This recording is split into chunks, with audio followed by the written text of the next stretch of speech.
Education 2375, Course Summary and Synthesis by Jessica Lukey.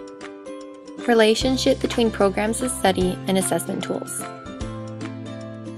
When assessing learning, the programs of study, non-dependent upon grade level, and the assessment tools used to evaluate student work are related in the notion of creating quality and targeted assessments. Primarily, as the purpose of assessment is to increase the quality of student work and to support students' learning, purposeful and targeted assessments are created to evaluate students' knowledge and understanding in conjunction with the objectives in the program of studies. Therefore, the program of studies objectives are foundational in aiming a variety of assessment tools, dependent upon the grade level, curriculum, and the educator, to create sound assessment designs that effectively communicate in assessing students' knowledge and understanding of the program of study objectives. A specific example of the relationship between the programs of study and assessment tools would comprise of the peer collaboration teaching assignment for the course.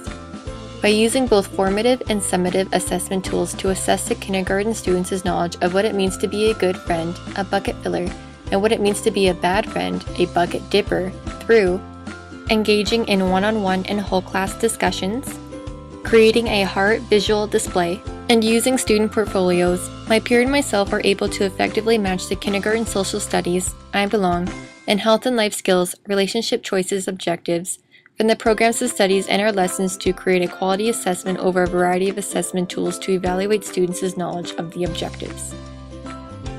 Boosting students' self-efficacy and achievement. In my teaching experiences to date, there were a variety of students that I met that struggle with self-efficacy. One student who seemed to struggle with self-efficacy the most was a grade 9 boy who seemed to enjoy spending the majority of his time sitting at his desk drawing pictures and creating stories. On a few occasions, the student would often redraw science diagrams, but more often would easily lose focus with the class and content and withdraw to his portfolio. Specific and effective assessments that would boost the student's self-efficacy and achievement would be modifying assignments to his interest in drawing pictures and creating stories.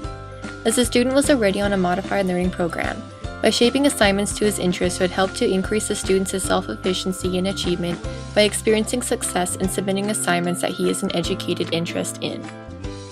In one week of classes when I was teaching the grade 9s, I had the students create a visual display of a mitosis and meiosis accordion to compare and contrast the two cell division processes.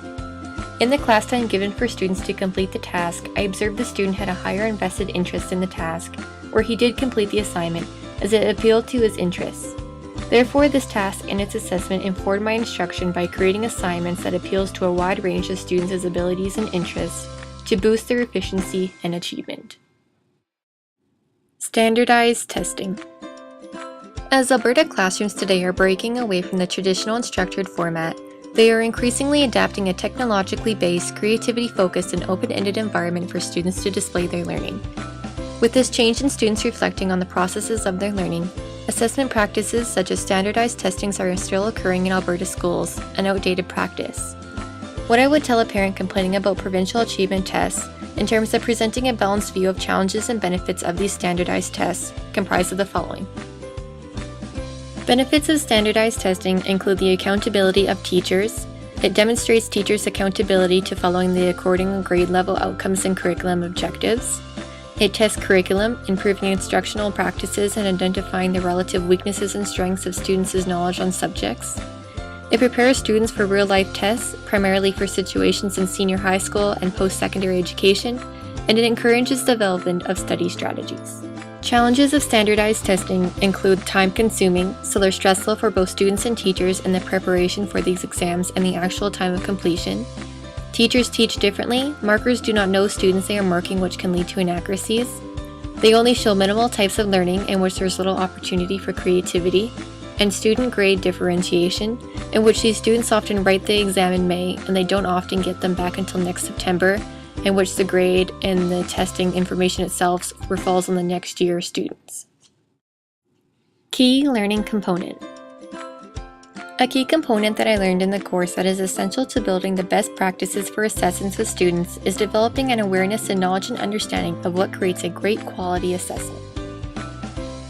By using the programs of studies as a way to inform my assessment tools in creating clear, purposeful, and targeted assessments and sound designs, with effective communication pieces, Students will be able to receive quality support to inform an increase in their knowledge and understanding of learning in the classroom. By engaging in an array of assessment tools, such as keeping observational checklists, creating anecdotal records, having students create portfolios, and engaging in student-teacher conferences and interviews, students will be more motivated and confident within themselves as they experience progress. By experiencing progress in their learning through the variety of assessment tools they will be subjected to, it will overall construct an understanding and building of a coherent knowledge of learning, in which they will be able to critically solve problems and communicate their learning effectively in their development as a 21st century learner.